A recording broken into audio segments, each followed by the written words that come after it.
This is a story about a world obsessed with stuff. It's a story about a system in crisis.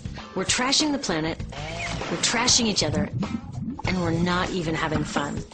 The good thing is that when we start to understand the system, we start to see lots of places to step in and turn these problems into solutions.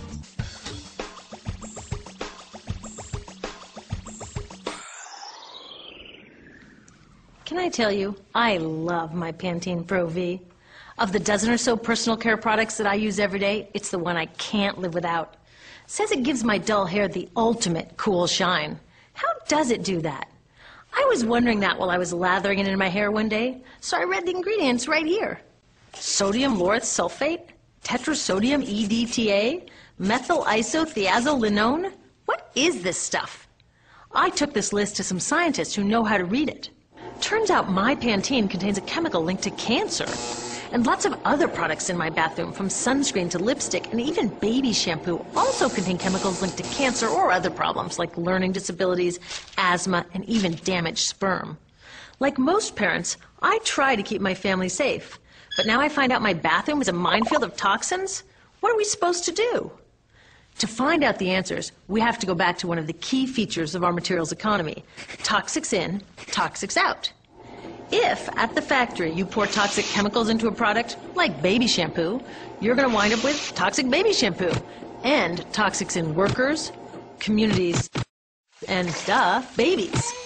So let's take a closer look at this toxic outrage where it seeps into our lives every day, in the bathroom. The average woman in the U.S. uses about 12 personal care products daily. The average man about 6. Each product containing a dozen or more chemicals. Less than 20% of chemicals in cosmetics have been assessed for safety by the industry's safety panel, so we just don't know what they do to us when we use them. Would you fly on an airline that only inspects 20% of its planes? Of course, not all of these chemicals are dangerous, but we know that many are. Some are carcinogens. That means that they can cause cancer. Others are neurotoxins and reproductive toxins, proven to mess up brain development and reproduction in animals. Wait a minute, we're animals too. It's like a giant experiment. We're using all these mystery chemicals and just waiting to see what happens. One thing we do know is that they're getting inside us. I had my body's toxicity levels tested, and I'm loaded with things like mercury, flame retardants, triclosan, and lead. We all are.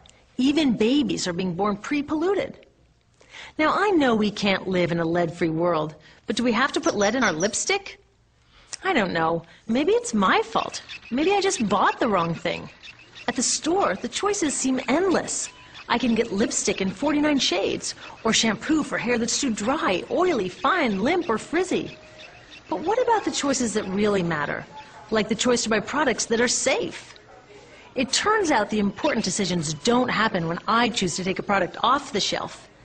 They happen when companies and governments decide what products should go on the shelves. So who are these companies? This is Procter & Gamble. They're the ones offering me Herbal Essences, the #2 shampoo in the country. It contains toxic petrochemicals, made from oil. Since when is oil an herb? On cosmetics labels, words like herbal, natural, even organic have no legal definition. That means that anybody can put anything in a bottle and call it natural, and they do.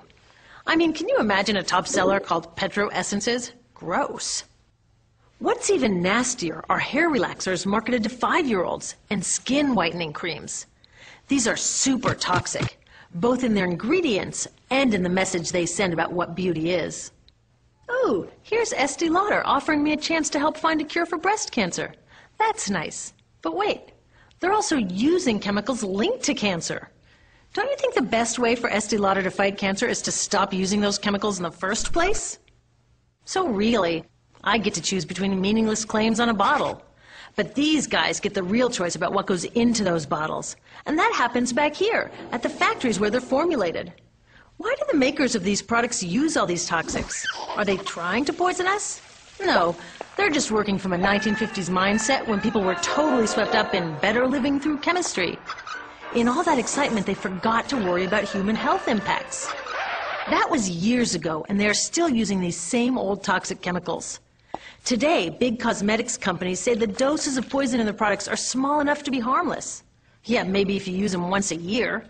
I guess they never get out and see that their products are being used and combined with other products every day. A little toxic dose under your arms, a little more on your hair, on your lips. And workers in nail and hair salons get dosed all day long. So the industry is used to doing things this way. And they can. Because even now that scientists have linked the chemicals they're using to all sorts of problems, there are no laws to get rid of them. You're thinking, really? Come on, nobody's making sure that the stuff we smear all over our bodies is safe? Nope. The FDA doesn't even assess the safety of personal care products or their ingredients. Since 1938, they've banned just 8 out of over 12,000 ingredients used in cosmetics. They don't even require that all of the ingredients be listed on the label. Now, this is an example where we can all agree a little more government action would be helpful. This lack of regulation leaves a huge hole that the cosmetics industry is all too happy to fill. They set up their own committee to self-police their products, and compliance with their recommendations is voluntary. So the cosmetics industry is making the rules and then deciding whether or not to follow them.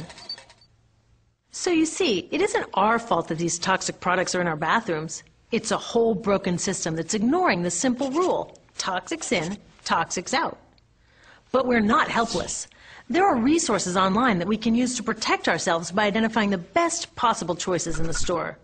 But the real action is with people working to change the system. Because if we really want to solve this problem, we got to start here with these guys. Women, parents, workers, people all over the country are demanding that Congress pass a new law, giving FDA the power to make sure that our personal care products are safe. We need common sense laws based on the precautionary principle. That means that when you're dealing with hazardous chemicals, just err on the side of caution. Let's not debate how much lead should be allowed in lipstick. Just get the toxic chemicals out of our products.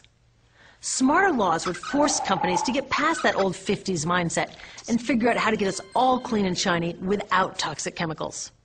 Can they? Totally. Many responsible cosmetics companies are already putting safer products on the market. Green chemists are developing substances that are designed to be safe and non-toxic in the first place. European governments have required the removal of many toxic chemicals, and companies have figured out how to comply. When cosmetics are reformulated to be safe and labeled honestly, then we can feel comfortable with the choices available at the store. We can choose bouncy hair or full hair, shiny lipstick or matte. We can even choose to feel beautiful without using 20 products. But we'll know that whatever we choose, the most important choice, the choice to be safe and healthy, has already been made.